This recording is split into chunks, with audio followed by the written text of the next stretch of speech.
سلام، به کانال زنگ آشپزی خوش اومدید. بریم با هم طرز تهیه سالاد آلویه فوق‌العاده خوشمزه رو ببینیم که از خوردنش سیر نمیشیم. و آخر ویدیو با همین آلویه خوشمزه رو تزیینش کنیم. مواد لازم: سیب زمینی متوسط 6 عدد که حدوداً وزنش 1 کیلو هستش. هویج پخته شده 2 عدد. 1 عدد پیاز برای پختن مرغ همراه 2 حبه سیر کوچیک. 1 یا 2 عدد لیمو ترش یا 1 قاشق مرباخوری سرکه. سینه مرغ یا کالباس. خیارشور اندازه 1 پیاله که میتونید کم و زیادش کنی. سس مایونز. تخم مرغ آبپز شده 3 عدد. نخود فرنگی پخته شده به مقدار دلخواه. نمک و 1 مقدار خیلی کم زردچوبه برای پختن مرغ و نصف قاشق چایخوری فلفل سیاه. برای شروع اول مرغ رو همراه 1 پیاز و 2 حبه سیر میذاریم داخل قابلمه و بهش آب اضافه میکنیم و اجازه میدیم که بجوشه. لازم نیست که آب زیادی اضافه کنین چون سینه مرغ زود میپزه و در این حد آب اگه بریزین کافیه. سیری که به مرغ اضافه کردیم باعث میشه که مرغ بوی بدی نده و بوی مشابه کالباس داشته باشه، پس حذفش نکنید. بعد اینکه جوش اومد کفای جوش رو میگیریم و بهش نمک و زردچوبه اضافه میکنیم و اجازه میدیم خوب بپزه. مقدار زردچوبه چون خیلی کمه تاثیر روی رنگ مرغ نمیذاره اما طعمش رو خیلی بهتر میکنه. بعد داخل یک قابلمه دیگه 6 تا سیب زمینی رو میذاریم همراه آب و 1 مقدار نمک خوب بپزه و مغز بخشه.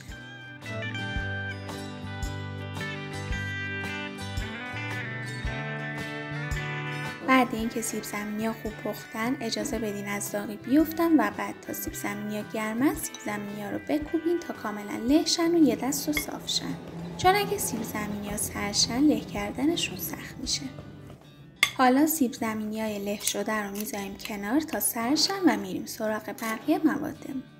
چون اگه به سیب زمینی گرم سس اضافه کنیم سس زیادی جذب میکنه. اول خیارشورا رو نگینی و ریز خورد میکنیم.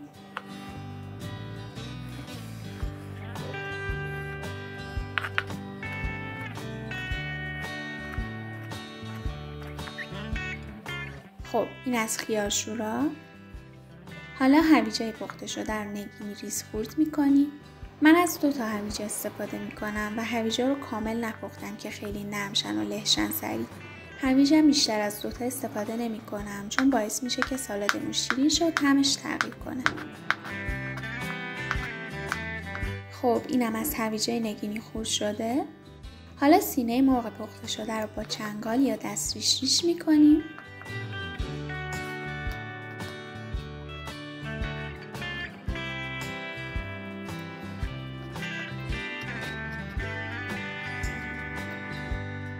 خب اینم از مرغ ریشیش شده سالادمون. حالا بریم سراغ تخم مرغ آبپز شده.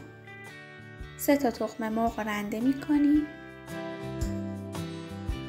میتونید تخم مرغ رو نگینی هم خوردشون کنید اما من ترجیح میدم که رنده کنم تخم مرغ رو تا خیلی بهتر میکشه با بقیه موادمون. خب اینم از تخم مرغ رنده شده. حالا بعد اینکه سیب زمینی خنک شد بهش نمک و فلفل اضافه میکنیم. فعلا نمک زیادی نمیریزم چون خیارشور خودش شور هستش و موقع پخت مرغ بهش نمکش رو اضافه کردیم و امکان داره که سالادمون زیادی شور شه. پس فعلا همین مقدار نمک رو اضافه میکنم و بعد مخلوط کردن مواد نمکش رو دوباره تست میکنم. و فعلا 3 قاشق غذاخوری سس مایونز اضافه میکنم و مخلوط میکنم مواد رو با هم. همه سس رو توی این مرحله اضافه نمیکنم و حین کار قراره که دوباره سس بهش اضافه کنم. مقدار سس به خودتون بستگی داره که چقدر اضافه کنین. اگه دوست دارین که از سس کمتری استفاده کنین میتونین به سیب زمینی موقع له کردن روغن زیتون اضافه کنین و یا از ترکیب سس و ماست استفاده کنین. حالا سینه مرغ ریش ریش شده رو اضافه میکنم.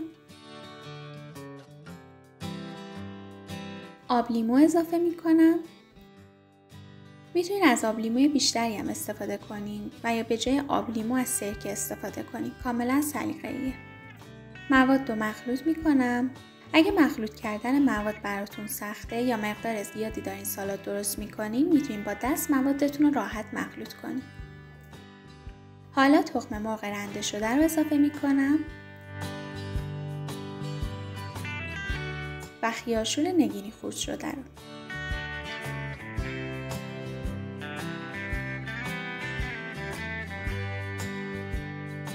دوباره یک قاشق سس میریزم و مخلوط میکنم مواد رو. نخود فرنگی و هویجم مرحله آخر اضافه میکنم که حین مخلوط کردن له نشن. حالا هویج نگینی خورد شده رو همراه نخود فرنگی پخته شده اضافه میکنم و مخلوط میکنم. فقط حواستون باشه که حین مخلوط کردن مواد رو از زیر بیارین بالا و موادتون رو له نکنین و ورزشون ندین.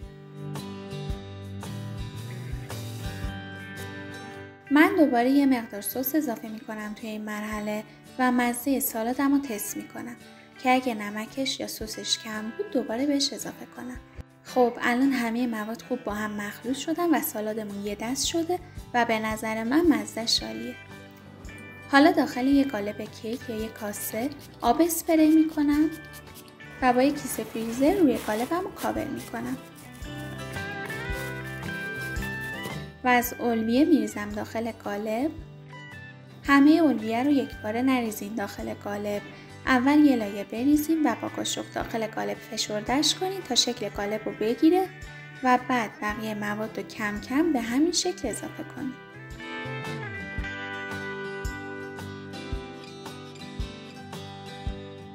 حالا اینو میذارم 1-2 ساعت داخل یخچال تا مزه موادی که اضافه کردیم به خورد هم برن.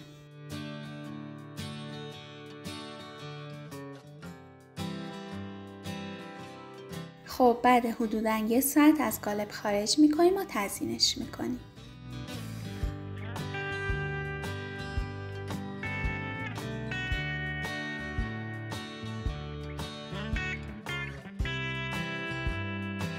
با براش دور تا دور سالاد و مایونز میزنم تا حالت راه داشته باشه. حالا برای تزیین از برش‌های خیار و هویج استفاده میکنم.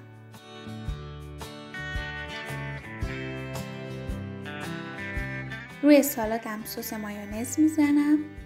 سس زیادی لازم نیست که استفاده کنیم، فقط در حد یه لایه نازک که نمای زیبایی داشته باشه سالادمون. حالا خیار رو به این شکل برش میزنم و برای تزیین روی سالاد ازش استفاده میکنم.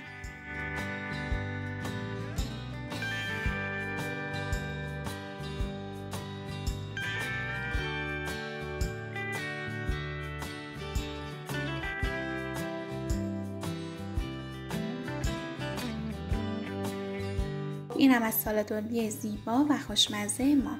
این سالاد الویه فوق‌العاده خوشمزه است و اصلا شلوول نیست که بره. حتما امتحانش کنین و از خوردنش لذت ببرین. ممنون که همراهیم کردین. لطفا اگه این ویدیو رو دوست داشتین لایکش کنین و کانالمو سابسکرایب کنین تا اگه ویدیوی جدیدی گذاشتم با خبر بشین.